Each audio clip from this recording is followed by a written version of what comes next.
Hammer and Hank coming into town to tell us all about the Texas A&M Aggies. They're preseason number 6, but you have a new quarterback. Is there any concern going on right now that there might be a little bit of overhype going, or is Haynes King the real deal?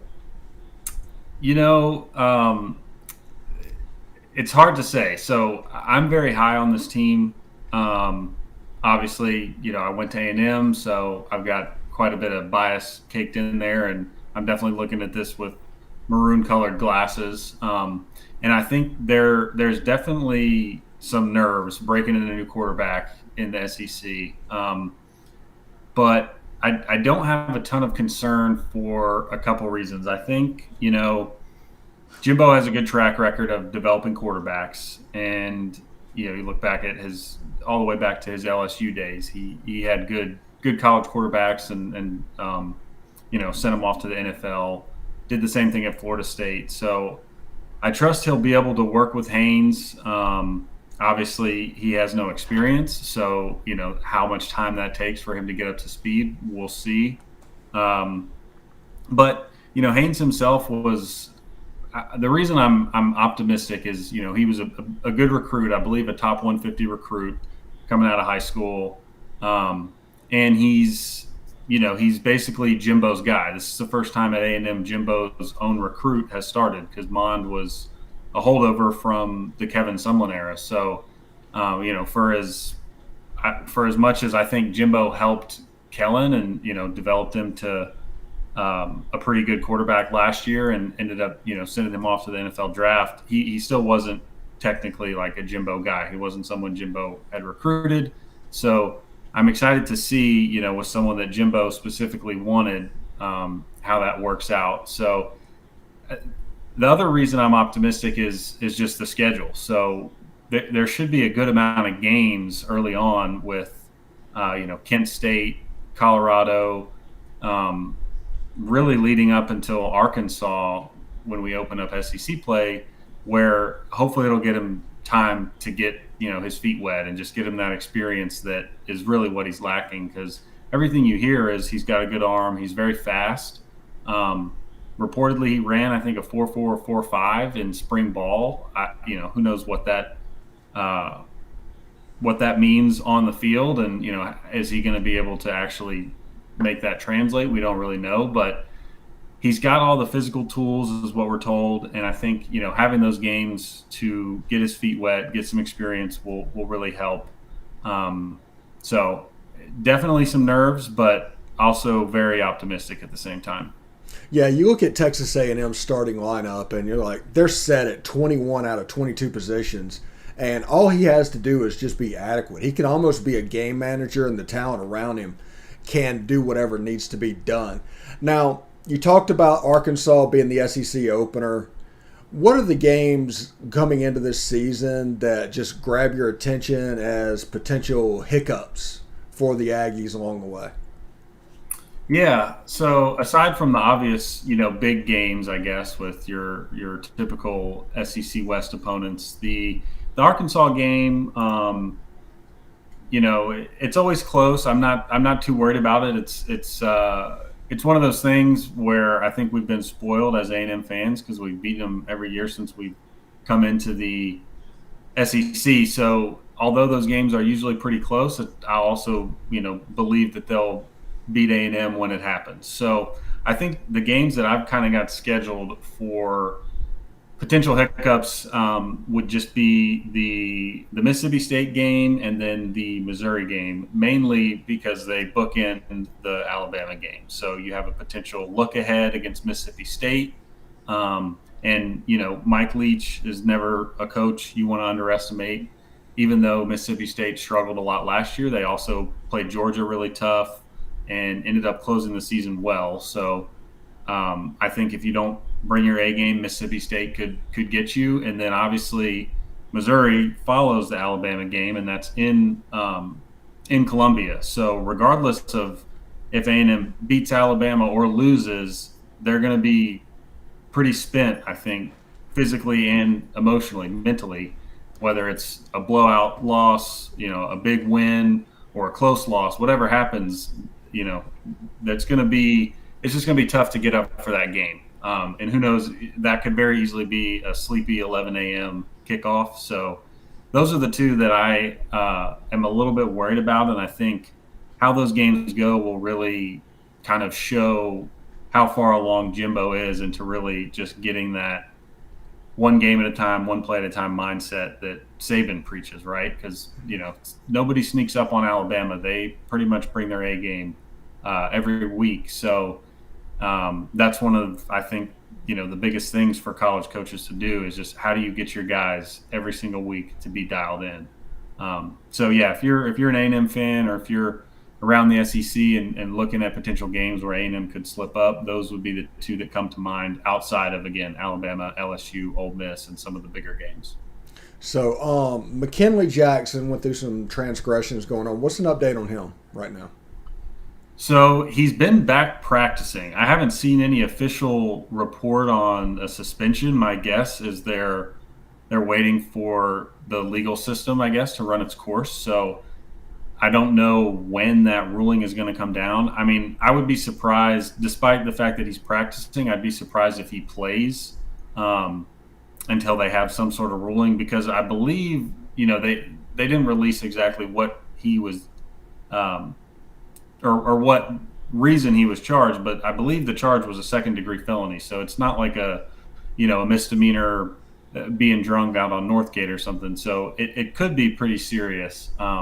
So, like I said, all I've heard is he's back. He's been practicing, but I would expect him to miss, at a minimum one game, but potentially a couple games once we hear more about, again, what he's actually being accused of and what the penalty is from a legal standpoint.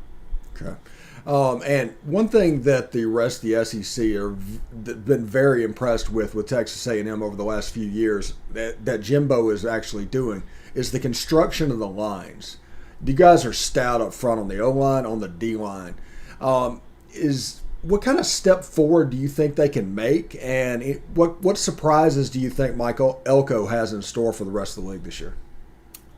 Yeah, I think that's one of the biggest reasons, that I am so optimistic about this season is Jimbo. You can see the emphasis he's put on recruiting in the trenches on both sides, and it really, really helps having Elko back again, for his fourth season. So ever since Jimbo got there, we've had the same D coordinator in Elko and then OC with Daryl Dickey. So I trust those guys pretty much implicitly. I think Elko's done a fantastic job.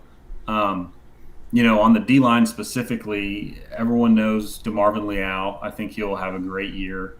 But we also are returning Jaden Peavy, who will most likely start opposite McKinley Jackson, I guess to be determined when he plays. But he'll be at one of the D tackle spots, and he's a super senior, so a fifth-year guy with a ton of experience. And then on the other edge, there's another super senior, Michael Clemens, who actually, as of just this morning, got into some trouble himself, was arrested. So, again, we'll see when he's available. But behind Clemens is another guy, Tyree Johnson, who will be a true senior. He was actually all SEC freshman, I think, back in 2018. So another guy with a ton of experience, just hasn't really broken through since that freshman year. He's sort of been the third defensive end most of the time he's been at A&M. So he comes in, third down pass rush situations, but hasn't been every down kind of a guy. But definitely someone that, if Clemens is out for a while or if someone goes down with injury, the depth is there. I don't worry about that position with Johnson stepping in. But I'm excited to see what Elko does with some of the younger guys, because like I just named all those guys that are older, they're experienced. Obviously McKinley Jackson's just a sophomore, so he's pretty young, but we saw him last year. But there's a lot of other guys who are, top 150, top 300 recruits that are going to be freshmen or sophomores this year that we just haven't seen. So it'll be interesting to see if we do see any of, guys like Shamar Turner. I might mispronounce his name, but I think it's pronounced Tumise Adelier. He could be on the inside at tackle. So there's just a lot of bodies back there, and I'm interested to see how the rotation plays out. But Elko is really, he's going to be spoiled this year because he's returning 9 out of 11 starters. So it's really they've just got a ton of experience back there. So I'm excited to see what they can do. I mean, we know in the SEC defense is a key, but offenses are taking massive strides. So it'll be very, very interesting to see with all that experience how big of an impact they can make, and to try and slow down teams like Ole Miss and Alabama and LSU and everybody who's really got high-powered offenses. Yeah. Yeah, really, we used to make fun of the Big 12 back in the day, but now the SEC seems to be trending that way and going through. Speaking of the Big 12, I'd be remiss if I didn't ask you about this. Texas, Oklahoma, have you noticed any bump in their recruiting, anything going on since the announcement was made? Not a ton. I think I did see Texas got, I think, a defensive line commit the other day. And I think Oklahoma's been doing well, but, really, I wouldn't say I've seen much of a bump. I mean, right now I think times are a little bit slow. I'm sure once official visits kick off and kids are going to campuses and seeing games, we could probably see more of it. But, the reality is Texas and Oklahoma have recruited very well, even in the Big 12. So for them to get a bump, while it's certainly possible, I think they're really they're going to have to start bringing in big time players that are, I don't know, just noticeable on a national scale. Because if you bring in another, top 10 class, that's what they've been bringing in. So it's really going to be, if we see some sort of bump, then they need to be up in the top 5 before I would really, see a big difference, right? Just say, okay, now, all right, if they're going to finish with a top 5 class, then yeah, this looks like we've got a bump. But if they still come in with a top 10 class, maybe the SEC helps there, but at the same time, again, they've been recruiting at a high level for a while. So it looks like they're probably going to be in for next year. That seems to be what everybody's hoping, and that's what's going on. So when it comes to 2022, what does that Texas and Texas A&M game coming back on the schedule mean? Are you excited for it? Are you ready to just settle this on the field? Because you guys' rivalry is like the Ole Miss-Mississippi State rivalry on steroids. As crazy that is. I mean, it's legit hate. And how does that make you feel, like coming back? Yeah, I'm very excited for the game to return. I think, as I said before, when the news broke, I wasn't for it. I didn't want them to join the SEC, but obviously, it. When it first was announced, it was inevitable, and now we know it's for sure. And as soon as it became something we knew that was going to happen, excitement kind of took over. I'm ready to play them again, and like you said, settle it on the field. I think that game, assuming it is next year, it's going to be massive. Probably one of the biggest games for either school. I don't know, in a long time, I guess, really since, I guess Texas played for the national championship in 2010. But beyond that, I think for both of these schools, it'll be the biggest game in decades, because the amount of hate that has been stewing for 10 years, obviously with A&M leaving, that upset Texas, and now it's just been a bunch of verbal battles back and forth about who's better and what conference is better and all this. And now, like you said, you finally get to settle it on the field. And, for someone like me who roots for A&M and has been laughing at Texas in the Big 12 for the last decade, we need to win, right? That would be very embarrassing if we lost to them the first season they come into the SEC. And, from a Texas fan perspective, I'm sure they see it the same way, right? Like, they followed A&M to the SEC. Regardless of what they say, the optics of that don't look great. They're basically throwing up the white flag and saying, yeah, we made the wrong call however many years ago, a decade ago. the Big 12 is failing, and we need to make a move. So for them to come in and lose their first game to their in-state rival who's been in the SEC again would just make them not look good. So the stakes will be incredibly high. I expect it to be very hyped up. I think there'll be a lot of coverage around the game. Fans will be excited. I'm sure whether they play it in Austin, which technically is where the game should be played because the last game was in Kyle Field, or if they move it to A&M, who knows what the SEC scheduling will do. But regardless of where it's played, I expect it to be a full rocking stadium, and tensions will be extremely high. I think I've got a theory on that I think that part of settling down the A&M brass for Texas coming in was a guarantee that they're going to get the first game. I would love that. Yeah, they're gonna finagle it and make sure that game's in College Station, I think. Now, let's talk a little bit expansion. You also write over at Biscuits and SEC. And the Big 12, there's rumors coming out that the Big 12 is discussing adding BYU, which is between them, Notre Dame, and Liberty. Believe it or not, Liberty.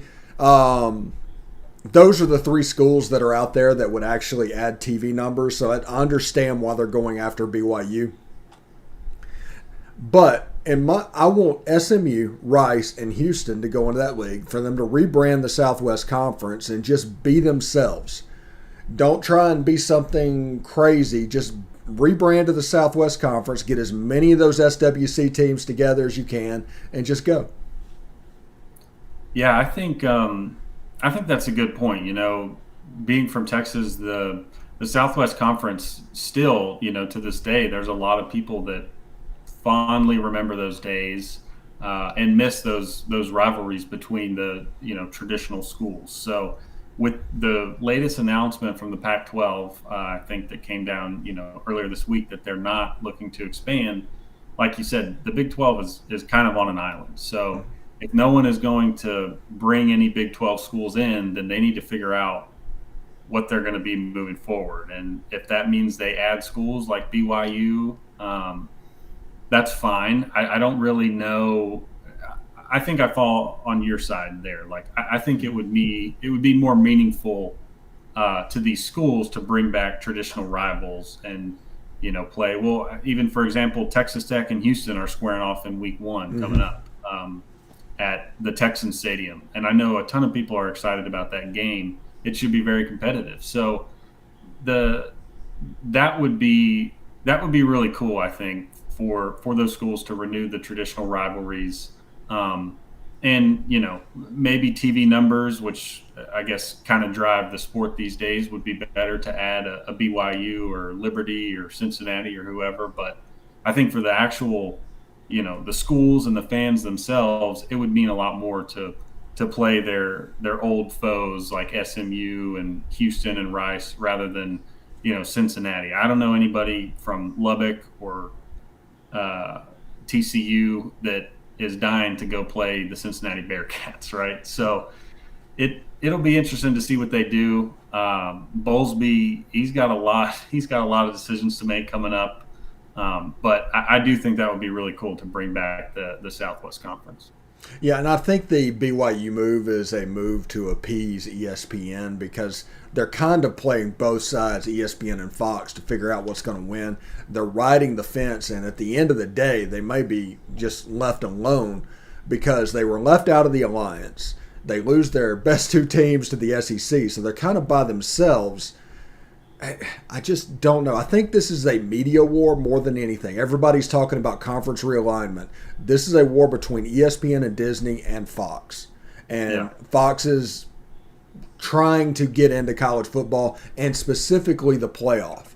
If they came through and said that we're going to open up these media rights to a second bidder for two people to broadcast the 12-team playoff, that would go through tomorrow. Everybody would vote yes. I think right now the Big Ten and the Pac-12 are trying to get Fox to the table, if for no other reason than, in their opinion, to lessen ESPN's influence on the sport. But I think that horse is that's already gone. That's already over at this point.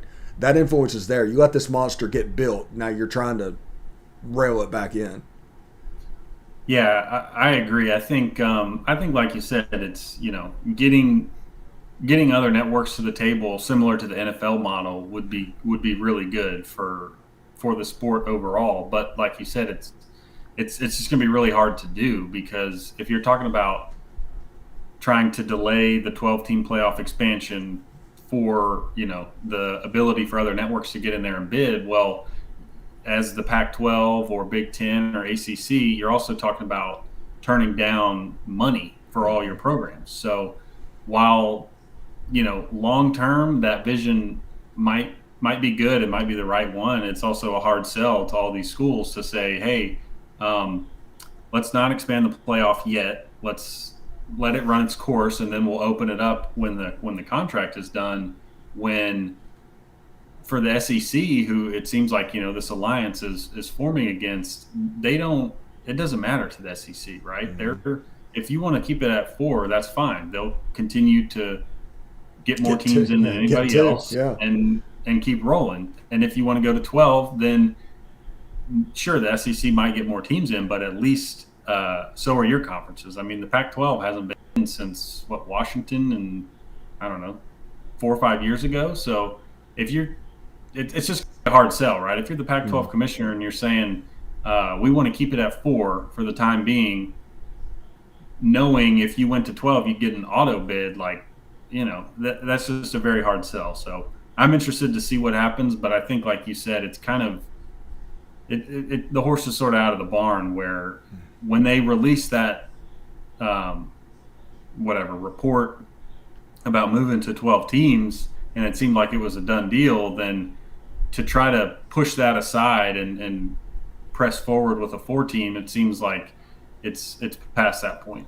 Never mind the fact that every one of the G5 conference see this as an opportunity to get to the table, to get a piece of that pie, and now you're just going to take it away and pull the rug out.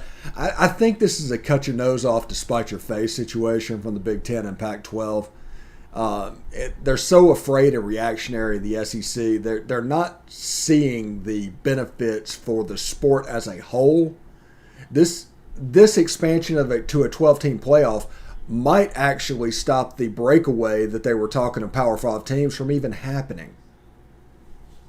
Yeah, exactly. If you give every conference a seat at that table in an automatic bid, as well as more opportunities for at-large bids, then there's way less of an incentive to move conferences or align yourselves with a different league, because the ultimate prize and the ultimate money bag at the end of the rainbow is the playoff. And if you're able to get into that as a league, then you're kind of that's your goal, right? You're doing what you want to be doing. So yeah, I don't know. The whole alliance thing, like you said, to me seems just very reactionary, and what they say, CYA, cover your ass, right? We're doing something, and we're going to hold a press conference to let you know that we're doing something, even though we're not really doing much. We didn't sign anything. It's a handshake deal, whatever that means. So it'll be interesting to see. I don't expect it to be much of anything, really. Just because it doesn't seem to benefit college football as a whole. It doesn't even really seem to be benefiting these conferences. We just saw LSU and Southern California schedule a game, so in 2024, yeah. So I don't really know what it's going to accomplish, but we'll see. I think, like you said, everybody was definitely scared of the SEC and the amount of power they were going to have whenever OU and Texas officially move in. So they're just trying to do something, and I guess they didn't want to expand their leagues, decided against that. So this seemed like the next best option. I'm just not sure really what it's going to do. Yeah. The SEC could partner up with the American, the Sun Belt, and Conference USA, and all the other leagues could partner up, and the SEC would still be the dominant brand in college sports. So it doesn't really matter. So before I let you go and let you get out of here, going back to Texas A&M a little bit, What's like a 30,000-foot view of their season? What are you expecting this year? Well, like I said, I'm very optimistic. I think from my perspective, the ceiling is I think they can win the West. Obviously, things have to break right, and the quarterback play has to be there. I'm not sure I'd predict them to win the West at this point, but I think they're going to get to 10 or 11 wins.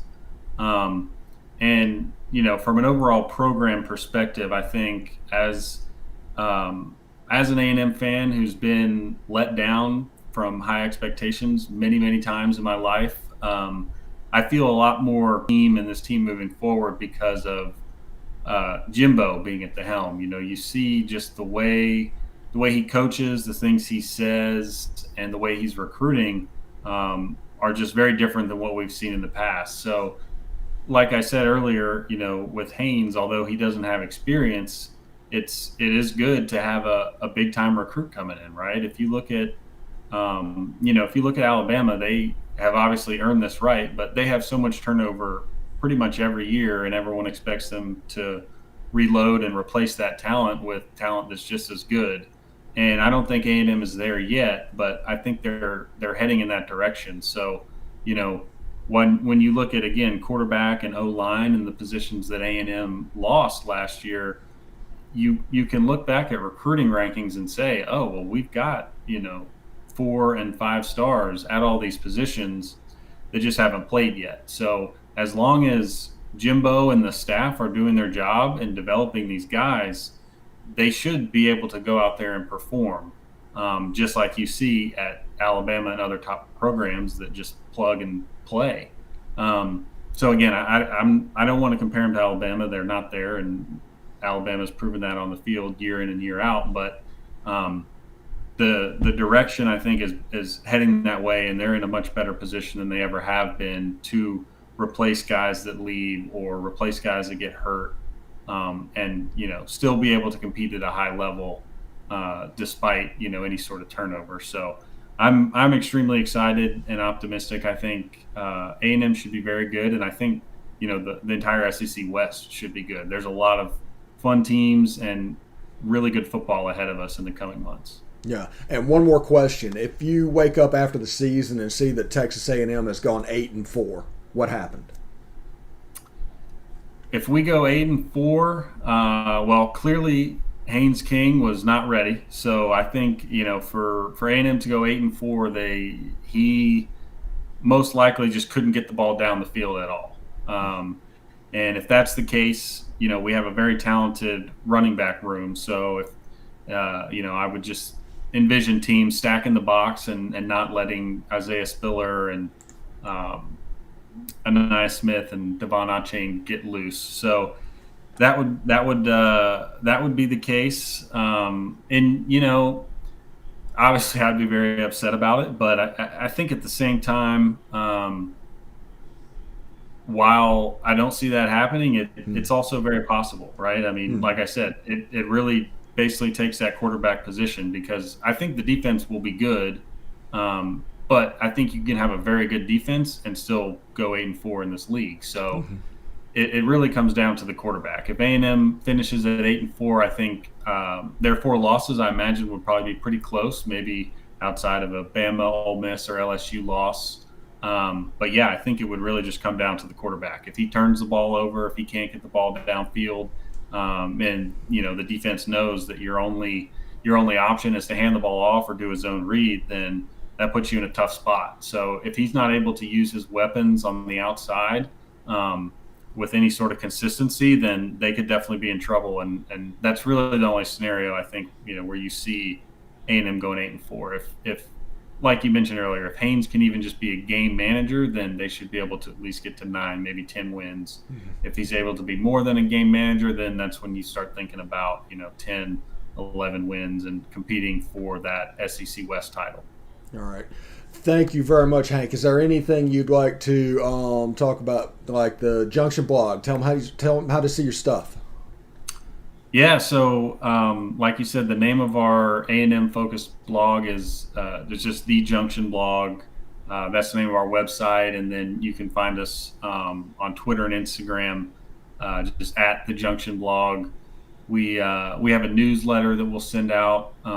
It's been weekly. We're going to go to 3 times a week in the season. So if you're an A&M fan, we'll send out a weekly or 3-time-a-week newsletter. And through that and our social channels, we're always updating any new posts we make on the blog. And then, as you mentioned earlier, we have a SEC-wide blog as well, Biscuits and SEC. Same deal. We've got a newsletter, and you can find us on all the socials at Biscuits and SEC. All right. And you guys will be coming on next week. We'll do the Biscuits and SEC preview next Tuesday. I think that's at 3 or 3:30 or something like that. Right. But anyway, thank you very much, Hank, for coming by. And, obviously we need to do this again. Yeah, absolutely, Stephen. Thank you for having me, as always. All right. Thank you very much, man. Yep.